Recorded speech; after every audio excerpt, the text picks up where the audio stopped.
pessoal, hoje vim trazer para vocês um vídeo falando sobre O Mágico de Oz, que é um livro clássico infantil escrito em 1900, é o Frank Baum, e eu vim falar para vocês um pouco sobre as reflexões sobre O Mágico de Oz, porque O Mágico de Oz é muito além do livro infantil. Antes de mais nada, eu quero deixar claro que não li nenhum texto de teoria, de estudo sobre O Mágico de Oz, nem nada assim, além da introdução que tem no livro. Então, são reflexões pessoais minhas sobre a história, sobre os acontecimentos dessa história, que para mim trazem muito mais do que só a leitura rasa que a gente consegue ter quando a gente é criança. Se você olha agora com um olhar adulto sobre esse livro, você consegue entender e se aprofundar em muito mais coisas. Existem muito mais nuances dessa história e desses personagens do que aquelas simples histórias de contos de fadas com moral no final. A história do Mágico de Oz conta a história da Dorothy. Ela é uma menina órfã do Kansas que vive com seus tios em uma pradaria, um lugar isolado e uma planície muito grande, sem árvores, e um lugar que é descrito como cinza. Tudo ao seu redor é cinza. Até que um dia aparece um ciclone nessa propriedade e a Dorothy vai parar no mundo de Oz através desse ciclone. Então, é assim que começa a história de Mágico de Oz, e ao redor dessa viagem ela vai sofrer muitas aventuras, conhecer muitas pessoas na sua busca de voltar para sua casa. Esse é o enredo principal de Mágico de Oz. Antes que eu comece a fazer as reflexões, eu tenho que dizer que esse vídeo vai ter spoiler. Eu vou mencionar coisas que acontecem no livro, mas eu acredito que a maior parte das pessoas conhece a história de Mágico de Oz, seja nas adaptações, ou mesmo como uma história mesmo sendo contada, porque essa história é muito famosa e eu acho que a boa parte das pessoas conhece. Então eu vou ter que mencionar acontecimentos do enredo dessa história. Se você acha que isso é spoiler, se você prefere não saber, então deixa para ler primeiro e depois vem ver esse vídeo. Então vamos começar. Uma das lições mais importantes que a Dorothy deixa pra gente nesse livro é a lição lá no começo, logo nas primeiras páginas do livro, quando a gente conhece a Dorothy. A Dorothy é uma órfã, ela vive numa pradaria no Kansas, que é uma grande planície, onde não tem árvores, não tem vegetação, sabe? Uma grande planície, e ela não tem nenhum atrativo naquele ambiente. Toda a descrição desse lugar onde a Dorothy mora é descrita como cinza. Não só o ambiente, mas como as pessoas que rodeiam a Dorothy, que são seus tios. Eles são descritos como pessoas cinzas, pessoas apáticas, tristes, pessoas que não têm ânimo e alegria em nada. E ela vive nesse ambiente, mas tem um porém. Logo no começo a gente vê que a sua tia deixa bem claro que se espanta como a Dorothy consegue sorrir naquele ambiente. Então ela vive no meio desse ambiente que não tem nada de divertido, nada de legal para uma criança. Ela é a única criança ali e o lugar não é nada legal. E além de tudo, as pessoas ao seu redor são bem parecidas com esse lugar, tristes, cinzas, apáticas. Mas ela não. A Dorothy sempre encontra um motivo para sorrir. Outra lição da Dorothy no início do livro é quando ela tem que passar pelo tornado, ela tem que enfrentar o tornado sozinha. Ela não tem ninguém. Seus tios saem para o abrigo dos tornados que tem na casa dela. O seu tio vai ver os animais, a tia dela vai para o abrigo e chama ela, mas ela volta para buscar o cachorro. E a Dorothy fica na casa, presa no meio do ciclone. E a casa sai voando pelos ares e ela tá sozinha. No início, a Dorothy se espanta e fica com medo, obviamente, que ela tá no meio de um ciclone dentro de uma casa sozinha, com o cachorro. Então, ela fica triste, ela fica tensa, mas passado algum tempo e ela se vendo naquela situação e aquela situação não mudava, né? Ela estava naquela casa rodando pelos ares e só nessa circunstância, o que a Dorothy faz? Decide parar de se preocupar e resolve esperar com toda a calma para ver o que o futuro iria trazer. Ela vendo-se na situação de que nada do que ela pudesse fazer mudaria aquela circunstância que ela estava, porque ela tinha que ter calma, ela tinha que esperar. O que a Dorothy faz? Ela fica com calma e espera para ver o que vai acontecer. E por sinal, ela até tira um cochilo, né? Ela decide dormir porque não tem nada que ela possa fazer naquela circunstância. E quanto isso também pode ser importante pra gente, quanto que a gente consegue tirar disso. Porque às vezes a gente se preocupa com muitas coisas, né? Na vida mesmo. que não tem nada que a gente possa fazer. E a gente fica remoendo aquilo, em vez de a gente fazer o quê? Esperar com calma o que o futuro irá trazer. Avançando mais um pouco na história, a gente conhece o espantalho. E os personagens que acompanham a Dorothy acabam se destacando muito mais que ela em diversos comentários sobre a história. Esses personagens se destacam muito mais do que ela. E quem é o espantalho nessa história? Ele não é apenas um espantalho, se você prestar bastante atenção na história. Não é um simples espantalho colocado no milharal. Estava preso naquele lugar, naquele ambiente em que ele estava, né? Com aquela função que ele tinha. Mas o espantalho deixa bem claro que aquele lugar deixou triste. As pessoas que o criaram o abandonaram lá, sozinho naquele lugar. Ele queria ir até eles, mas ele não conseguia, porque ele estava preso. Ele estava preso naquele ambiente, naquele lugar, naquela função. Por incrível que pareça, era uma função em que ele nem era bom. Ele estava preso naquele ambiente, né, naquele lugar em que ele foi posto, mas não era o lugar que ele queria estar. Ele estava preso ali, para aquela função em que ele não era bom. Porque mais pra frente o espantalho vai contar pra gente, na sua história, que ele tentou sair, não conseguiu, ele tentou ir até as pessoas que o criaram, mas ele não conseguia sair porque ele estava preso. A Dorothy solta ele, né, nesse período, e ele fala que ele era zombado o tempo inteiro pelos corvos. Os corvos, ele não espantava corvo nenhum, o corvo estava rindo da cara dele e comendo todo o milho, porque nem aquilo que ele foi posto para fazer ele era bom o suficiente.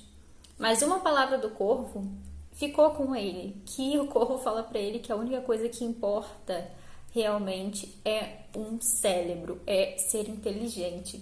Então a busca do espantalho é por isso, conhecimento. Ele está atrás de conhecimento, de ser melhor intelectualmente. Ele acha que isso vai mudar a sua vida, porque aquela função que ele estava, ele não era bom.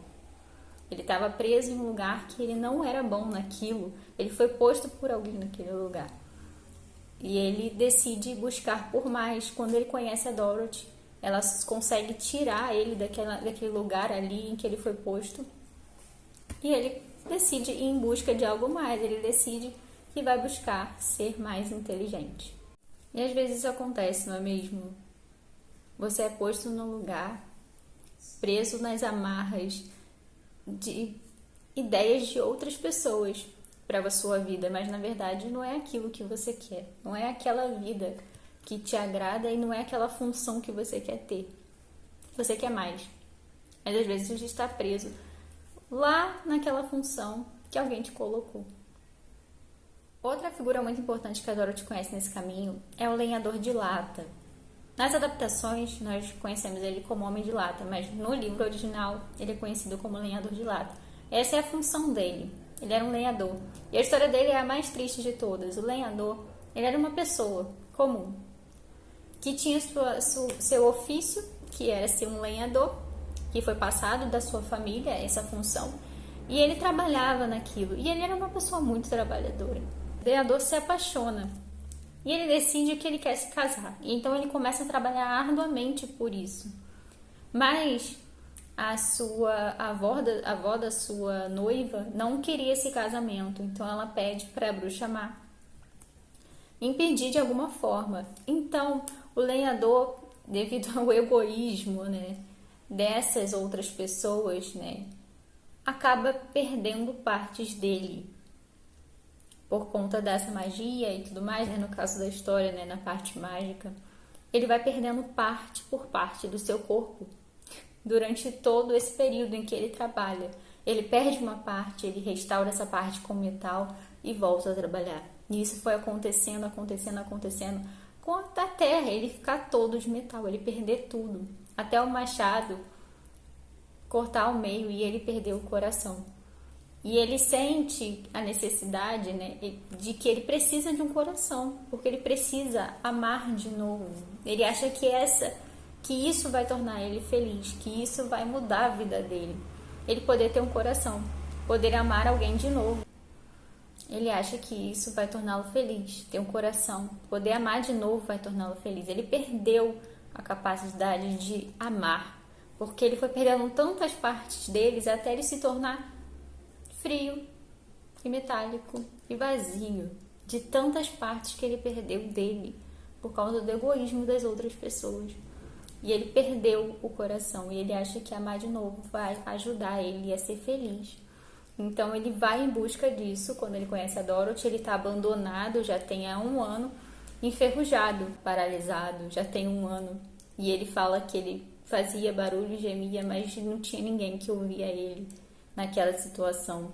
Ninguém conseguia ouvir até a Dorothy aparecer, ele encontrar a Dorothy conseguir passar um óleo nele e ele voltar a se mover novamente. Olha como isso pode ser bem profundo, por sinal. Então temos o leão. É o leão covarde. O leão é o rei da selva. E apesar de ele rugir por aí para espantar as coisas ao redor dele, ele morre de medo. É o tipo de pessoa que só fala, sabe? Ele é como uma pessoa que tem ali a sua grande oportunidade ali nas mãos, uma grande posição. O seu próprio medo acaba limitando, te botando limites, quando você pode fazer muito mais do que aquilo que você faz ali. O leão decide buscar mais coragem. Coragem para exercer o que ele já é, para ser quem ele é de verdade, porque ele não tem coragem para ser o que ele é.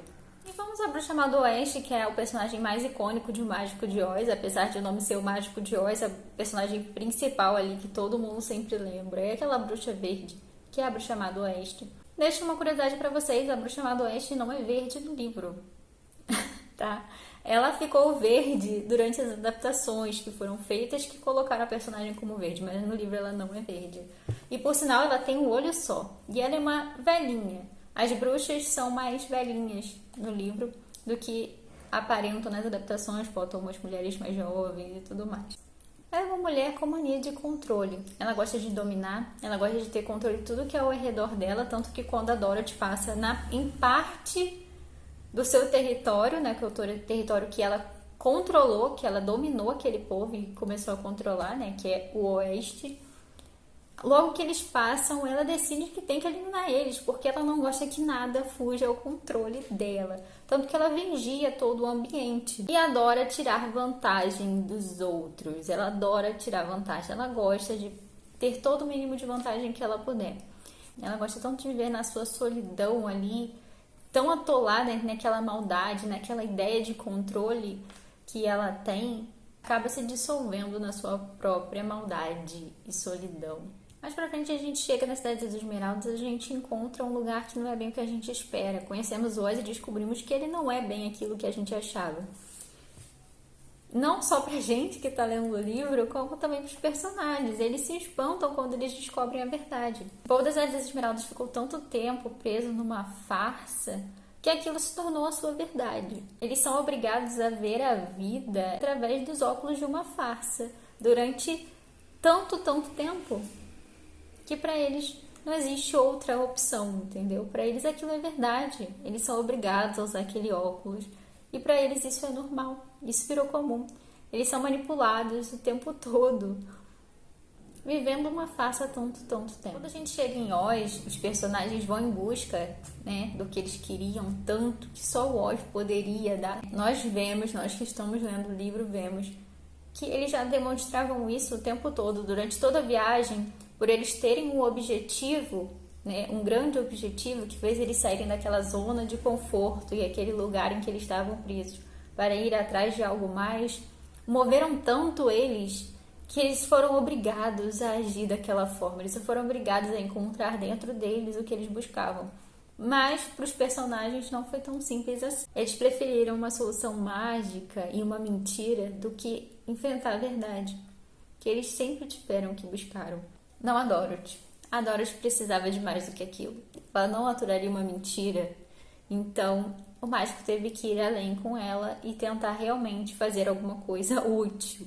Mas muitas coisas acontecem nesse caminho e a Dorothy vai ter que ir para outro lugar para tentar encontrar a forma de voltar para casa. E a Dorothy chega finalmente a conseguir o que ela quer. Apesar de toda a aventura que a Dorothy viveu, as aventuras e desventuras, toda aquela sua dificuldade tinha um propósito. A Dorothy descobre que ela tinha uma forma de voltar desde o começo e ela não sabia que tinha ela. Mas toda a sua trajetória tinha um propósito. Através da vida da Dorothy, do que ela passou, da sua jornada, muitas coisas foram mudadas, não só em Oz, mas na vida de cada pessoa. Ela tinha um propósito. Tudo aquilo que aconteceu com ela tinha um motivo. E não mudou só ela, como também mudou a vida de muitas e muitas pessoas. De todo um continente, país, o que seja lá o que for, aquilo Oz é. Então foi isso, pessoal. Essas são algumas reflexões. Tem muitas outras que eu consigo tirar de Mágico de Oz. Eu trouxe só algumas para vocês. E conforme mais você lê, prestando bastante atenção no que esse livro pode trazer, ele tem muito mais aprofundamento. Você pode tirar coisas políticas de Oz, entre outras coisas você consegue tirar dessa história, que torna ela muito mais do que só um livro infantil. Eu recomendo demais para vocês que vocês leiam O Mágico de Oz. O Mágico de Oz é o primeiro volume de uma série, e eu sei que tem muita gente que não sabe disso. Eu demorei bastante para descobrir que era isso. São 14 livros escritos pelo autor, né, que é o Frank Baum.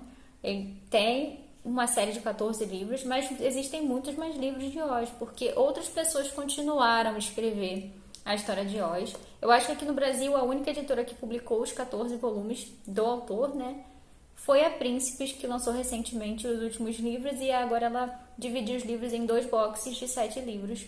São livros com valores acessíveis, né, se vocês tiverem interesse, mas a ideia principal ali de Oz, né, era para ser um livro só, mas o livro fez muito sucesso. Então, o autor, né, as pessoas convenceram o autor a escrever outros volumes, e tanto que escreveu muitos e muitos volumes de Oz. Mas a ideia de ser um livro único torna esse livro um livro fechado, ele tem um fim. Então, se você não quiser continuar, você consegue ler só apenas esse livro, porque ele tem um final. Mas caso você goste tanto e queira continuar, como é o meu caso, eu pretendo adquirir os outros livros da série, né, e comprar os boxes da Príncipes para ler os 14 volumes. Mas recomendo demais para vocês lerem. Apenas esse, se você não tiver coragem de ler 14 livros, você pode realmente só ler esse livro e aproveitar bastante essa história. É uma história muito legal, com muitos ensinamentos, muito aprofundamento. Uma criança vai amar essa história, porque tem muita aventura, muitos acontecimentos e criaturas e tudo mais. E nada que tenha um peso tão trágico, né? Com um acontecimento pesado e trágico. Não, ele é um livro mais leve, apesar de alguns acontecimentos, ele é um livro leve. E uma criança vai amar essa história, mas quando você lê quando é adulto, você pode tirar muito dessa história. Então, se você gostou das reflexões desse vídeo, não esquece de curtir o vídeo, compartilhar, comenta aí comigo. Se você já leu o Mágico de Oz, se você tem vontade de ler, se você gosta, se você não gosta, porque pode acontecer, nem todo livro é para todo mundo. É isso, gente. Muito obrigada por assistir esse vídeo. Até o próximo.